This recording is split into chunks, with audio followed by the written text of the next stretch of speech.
మాదిగలకు రిజర్వేషన్లు కల్పించడంలో సీఎం రేవంత్ రెడ్డి పూర్తిగా విఫలమయ్యారని ఎంఆర్పీఎస్ జాతీయ అధ్యక్షుడు మందకృష్ణ మాదిగ విమర్శించారు. ఖమ్మం జిల్లా ఎన్కూరు మండల కేంద్రంలో ఎంఆర్పీఎస్ ఆధ్వర్యంలో 1000 గొంతుకలు 1,00,000 డప్పుల సన్నాహక సమావేశంలో మందకృష్ణ మాదిగ పాల్గొన్నారు. హైదరాబాద్లో ఫిబ్రవరి 7న దండోరా సాంస్కృతిక మహాప్రదర్శన విజయవంతానికై అందరూ కలిసి రావాలని, ఇంటికి ఒకరు చొప్పున డప్పుకు వేసుకుని తరలి రావాలని పిలుపునిచ్చారు. దేశంలో అన్ని రాష్ట్రాలు ఎస్సీ రిజర్వేషన్ అమలు చేసినా తెలంగాణలో అమలు జరగటం లేదని విమర్శించారు.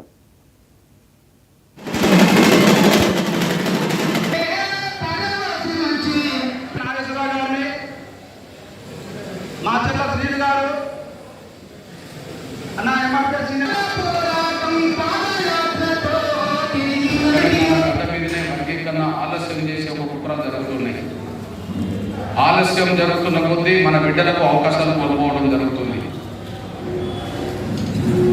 ఆలస్యం జరుగుతున్న కొద్దీ ఎస్టీ వర్గీకరణను పక్కదారి పట్టించే శక్తుల స్వార్థానికి లోబడ్డ వల్ల వర్గీకరణ జాప్యం జరుగుతున్న కొద్దీ మన బిడ్డలకు రావాల్సిన ఉన్నత విద్య అవకాశాలు, మన బిడ్డలకు రావాల్సిన ఉద్యోగ అవకాశాలు మన కళ్ళ ముందే కోల్పోతున్నాం. ఒకవైపు విజయం సాధించిన సంతోషం, మరొక వైపు వర్గీకరణ లేకుండా ఉద్యోగాలు భర్తీ చేస్తూ మాదిగ జాతికి బిడ్డలకు అన్యాయం జరుగుతుంటే ఒక బాధ.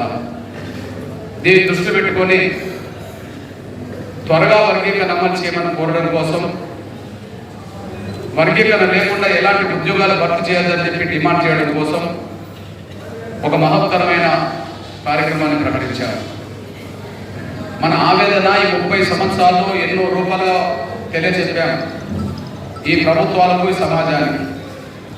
మన ఆవేదన, మన ఆకాంక్ష ఎన్నో రూపాయలుగా ఈ 30 ఏళ్ళుగా తెలియజేశాం ప్రభుత్వాలకి, సమాజానికి. కానీ ఇప్పుడు మన ఆవేదన అయినా, మన ఆకాంక్ష అయినా అంతకుముందు నుంచి నోటిఫికేషన్లు కూడా వర్గీకరణ అమలు చేస్తామని అన్నాడు. దాన్ని కాకుండా అవగలిగింది కదా, వర్గీకరణ లేకుండా ఉద్యోగాలు భర్తీ చేసుకుంటున్నారు కదా. సాక్ష్యం ఏంటిది? రేవంత్ రెడ్డి గారు ప్రకటన చేసిన వెంటనే మల్లు రవి, మల్లు బట్టి విక్రమార్క, వివేక్ కుటుంబము ఢిల్లీకి వెళ్ళింది. ఢిల్లీకి వెళ్ళి ఎవరు కలిసింది? వాళ్ళ కులస్తుడైన కాంగ్రెస్ పార్టీ అధ్యక్షుడైన మల్లికార్జున ఖర్గే కలిసింది. కలిసి ఏం చెప్పింది? ఎస్సీ వర్గీకరణ విషయంలో రేవంత్ రెడ్డి గారు ప్రకటన చేశాడు, ఆయన ముందడుగు వెళ్తున్నాడు, దాన్ని ఎట్టి పరిస్థితుల్లో ఆపండి అని చెప్పి ఆయనతో మాట్లాడాడు. ఆయనతో మాట్లాడితే ఆయన ఏం చేసిండు? డైరెక్ట్ గా ఆయన మాట్లాడుకున్నాడు. తెలంగాణ గడ్డ మీదనే వర్గీకరణ ఆలస్యం చేసే ఒక కుట్రలు జరుగుతున్నాయి. ఆలస్యం జరుగుతున్న కొద్దీ మన బిడ్డలకు అవకాశాలు కోల్పోవడం జరుగుతుంది.